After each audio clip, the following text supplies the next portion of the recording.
తల్లికి వందనం పథకం కింద ప్రభుత్వం మంజూరు చేసిన నిధులు ఆ ఫ్యామిలీలో చిచ్చురేపాయి. వచ్చిన డబ్బులతో ఇంటి యజమాని ఫుల్గా తాగేశాడు. ఆగ్రహంతో మండిపడిన భార్య భర్తను చంపేసింది. సంచలనం రేపిన ఈ ఘటన అన్నమయ్య జిల్లాలో వెలుగు చూసింది.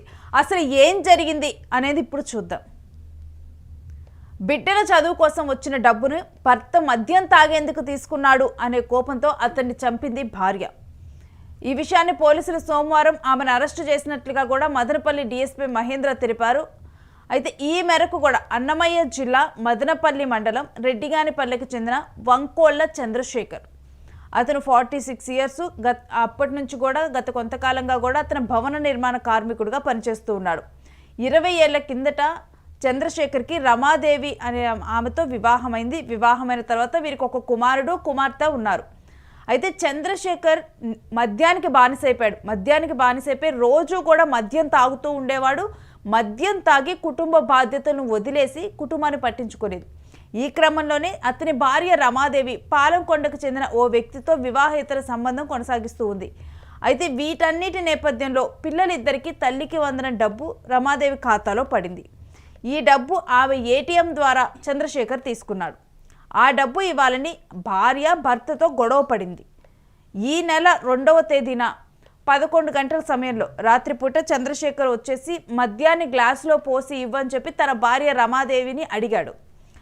రమాదేవికి చెప్పడంతో దీంతో రమాదేవి గ్లాసులో మద్యం పోసి దాంతోపాటు విషం కూడా కలిపింది. సో మద్యంలో విషం కలిపించింది. దాన్ని తాగిన అతను మళ్ళీ భార్యతో గొడవ పడ్డాడు. ఈ గొడవలో ఆమె భర్త గొంతును నులిమి కర్రతో కాలిపై కొట్టింది. ఇక దీంతో చంద్రశేఖర్ బయటకు కూడా నడవలేకపోయాడు. అక్కడే పడిపోయి కూడా వేకువజామున ఆల్రెడీ తను తాగిన మద్యంలో విషం ఉంది కాబట్టి రక్తం కక్కుకొని ఇంట్లోనే చనిపోయాడు.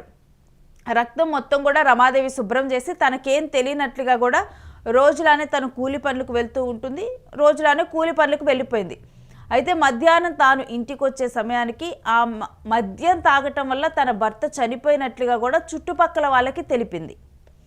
సో ఈ విషయం తెలుసుకున్న తర్వాత మృతుడు సోదరుడు మహేష్ గ్రామానికి చేరుకోవటము, సోదరుడి శరీరంపై గాయాలు ఉండటంతో అక్కడ రమాదేవి దొరికిపోయింది. సో గాయాలు ఉండటంతో అతని సోదరుడికి డౌట్ వచ్చి పోలీసులకి కంప్లైంట్ చేశారు. దీంతో అప్పుడు అనుమానాస్పద మృతిగా కూడా దాన్ని నమోదు చేశారు. తర్వాత పోస్ట్ మార్టం చేయించారు. పోస్ట్ మార్టం నివేదిక ఆధారంగా కూడా మద్యంలో విషం కలిసినట్లు గుర్తించారు. తర్వాత తన గొంతు మీద కూడా గాయాలుండటం వల్ల గొంతు నులమటం ద్వారానే తను ఊపిరాడక చనిపోయినట్లుగా కూడా నిర్ధారణ అయింది. దీంతో రూరల్ సిఐ కళా వెంకటరమణ తమ సిబ్బందితో రమాదేవిని అదుపులోకి తీసుకొని విచారించగా తను కూడా నేరం ఒప్పుకుంది. ఆ రోజు ఏం జరిగిందన్న విషయాన్ని తను చెప్పడం జరిగింది. అయితే నిందితురాల్ని అరెస్ట్ చేసి రిమాండ్కు తరలించినట్లుగా ఇప్పుడు డీఎస్పీ చెబుతూ ఉన్నారు.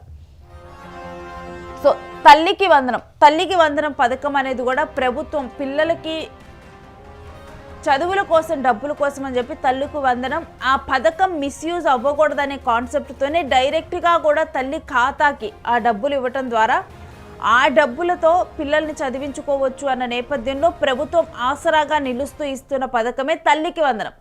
అలాంటి పథకం కూడా కుటుంబంలో ఇలా మద్యానికి బానిసైన వాళ్ళు, ఇలాంటి వాళ్ళు ఉండటం వల్ల మిస్యూజ్ అవుతూ ఉంది. ఇది ఇప్పుడు కాదు, గత ప్రభుత్వంలో కూడా విద్యకు సంబంధించిన పథకాలు ఇచ్చినప్పుడు ఆ డబ్బులు తీసుకొని వెళ్ళి తండ్రికి బుడ్డి అనే పథకంలా మారిపోయింది అని చెప్పి కూడా విమర్శలు ఉన్నాయి. సో ఆ నేపథ్యంలో ఇప్పుడు ఇదైతే ఈ ఉదంతం అయితే కళ్ళకు కట్టినట్లు చూపిస్తూ ఉంది. ఒక తల్లికి వందనం పథకం ప్రభుత్వం ఏదైతే డబ్బులు ఆ కుటుంబాన్ని ఆదుకోవటానికి ఇస్తుందో, ఆ పిల్లల చదువుల కోసం ఇస్తుందో, ఇలాంటి మద్యానికి బానిసైన వాళ్ళు ఈ విధంగా చివరికి వారి డబ్బులను రోజు కూడా వారు ఏదైతే సంపాదించుకుంటున్నారో ఆ డబ్బులన్నిటినీ కూడా నాశనం చేస్తూ దాంతోపాటు తన భార్య దగ్గర అదేవిధంగా తన ఇంట్లో ఏమైనా ఉన్నా కానీ వాటిని కూడా వాళ్ళు తాకట్టు పెట్టి తాగేవాళ్ళు చివరికి ఈ విధంగా ప్రభుత్వం ఆదుకోవటానికి ఇస్తున్న డబ్బులు కూడా ఇప్పుడు ఈ విధంగా వాళ్ళు వాడటం అనేది జరుగుతూ ఉంది. ఇదే గొడవ నేపథ్యంలోనైతే రమాదేవి కూడా ఇక తన భర్త మీద విసుగొచ్చేసి మందులో విషం కలిపి ఇవ్వటం అయితే ఇప్పుడు ప్రజెంట్ ఈ విషయం ఆ గ్రామంలోనే సంచలనంగా మారింది.